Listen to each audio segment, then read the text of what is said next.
Hi guys, tara bakasyon tayo. Nag-prepare na pala ako ng e-travel ko bago ako nagbiyahe papunta sa airport. Actually, 7 AM yung flight ko pero gabi pa lang pumunta na ako ng airport. O, 'di ba excited? Mag-isa ko pala na pumunta sa airport, hindi na ako hinatid ng amo ko. Nag-bus lang ako papunta doon. Tapos ang ano ko doon is doon ko nahintayin yung flight ko hanggang umaga. Dito tapos nung magutom ako ay nagpunta agad ako sa restaurant nila, food court nila. Tapos itong napili ko na kainin.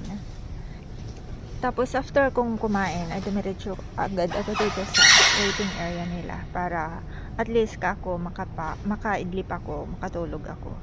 Pero maingay yung babae at lalaki na nagpapacking ng karton-karton. Tapos may mga kasama naman dito na yung lalaking dami niyang bagahe.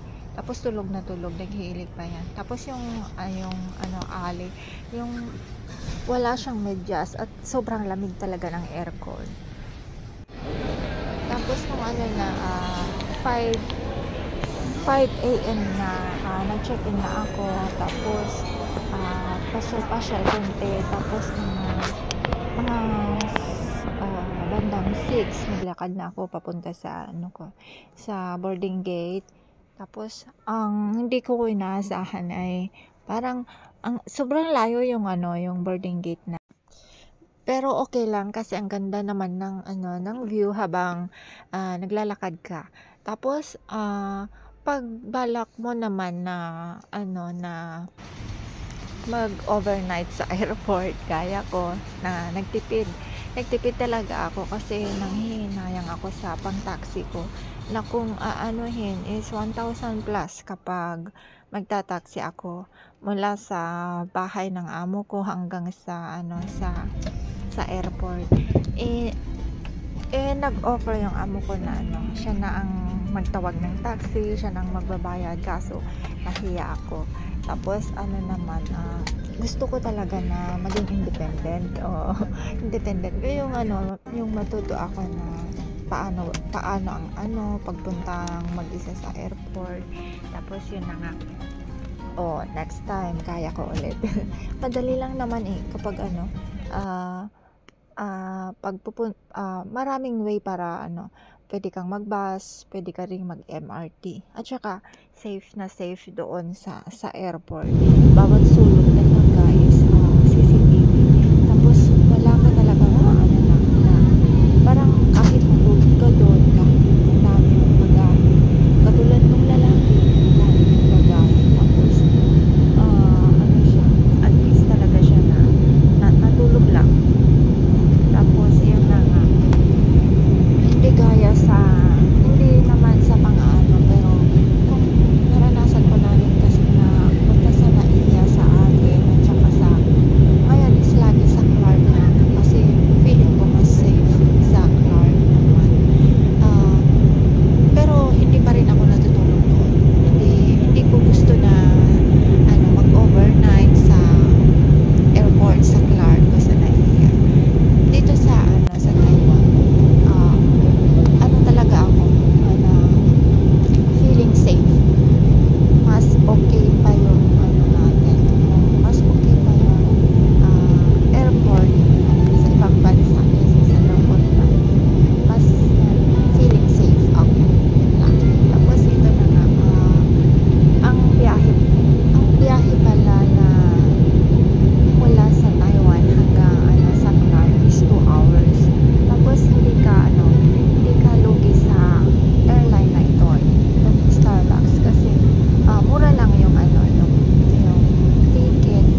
5 AM.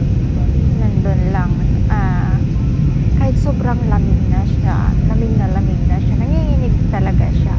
Kasi nakatutok sa amin yung sa taas mismo na sa may ulunan namin is nandun yung aircon. Tapos ako na mahina talaga sa lamig is nakadalawang kape ako. Umakyat ako sa convenience store sa 5th floor yata yun.